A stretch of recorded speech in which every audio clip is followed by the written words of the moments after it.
for 15-20 minutes. We knew we were going to, have to defend well, and I think we defend well enough not to concede. And then disappointing then not to concede before half time. But I think second half, we were certainly the better team in the second half, and the goal was against the run of play a little bit and how the play had gone. So, but to pick ourselves up and for the substitutions to come on and work and get ourselves back in the game,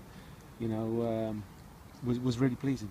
Yeah, so when the second goal goes in like that, you think, oh, that's it, game, set and match. It's easy even for the team to think that, can't it? So it's not like you had 70 minutes to rescue that game. You had 7.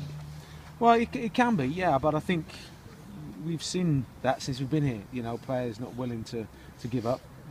So that's just proof that there's a good team spirit here, and we've got to hope that we keep that going, and we can get some people in to add to that as well.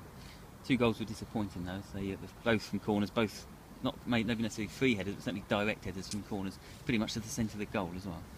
Yeah, I think the first one's actually gone in off Matt Sadler at the far post, so he'll be disappointed with that. And obviously the second one's another far post header that's looped up, and I think Jonesy might have got caught underneath it. Whether he's pushed into it a little bit, who knows? But they're disappointing. It's disappointing for any team to concede from set plays, because you work hard and you show how the opposition take their set play. So it's disappointing to do that, but to come and stop Coventry scoring from open play, I think is a big plus of the way they play their football. One thing today, I thought the delivery of the ball into the box seemed to be a lot better. I mean, Keeper made an excellent save from Kyle at one point, and you got the couple of goals, but maybe perhaps didn't test him that much otherwise. But the quality of the ball in the box, nonetheless, did at least make Coventry work. No, I think I think we had opportunities to get the ball, get the shots, and get on target, but they went off target more than they did on today. At least we're getting the chances. That's important to do.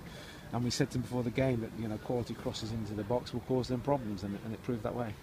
And Matt Tubbs plays, so he must be really pleased that he's got 90 minutes under his belt, given his lack of game time this season. I mean, I'm sure probably the fans would expect him to get maybe an hour, 70 minutes, but he's done the full 90. Well, I think in your first game it's good. Your adrenaline's going, so you can probably get through the 90 minutes. And we've just felt that if there was anything that dropped it around the 6-yard box, and that would be in the right place, as it was Andy Drury's in the right place. So we're pleased with that. And you've mentioned about bringing players in. Obviously, we're partway through the window now. You've got a nice little sort of 6-day gap now for the next game. Well, of course, you've had gaps before, but you didn't know they were coming. It was due to postponements. But a chance for you to maybe reassess what you've got and where you're going. Well, I think the manager's certainly doing that all the time. We don't stop thinking about football and what we can do, and we'll have to see what comes of these few days, whether we can or not. It depends, on what's out there and what you're allowed to do. You sort of know you've identified the areas where you want to strengthen. Yeah, I think John's got that in mind, but I think he'll keep that to himself. And finally, next Saturday, massive one at Wolves comes to checkertrade.com Stadium. You must be looking forward to that one. You want to play against the top sides of the league. We've come here and played well against the top 6 side, and we'll look forward to doing that when Wolves come next week.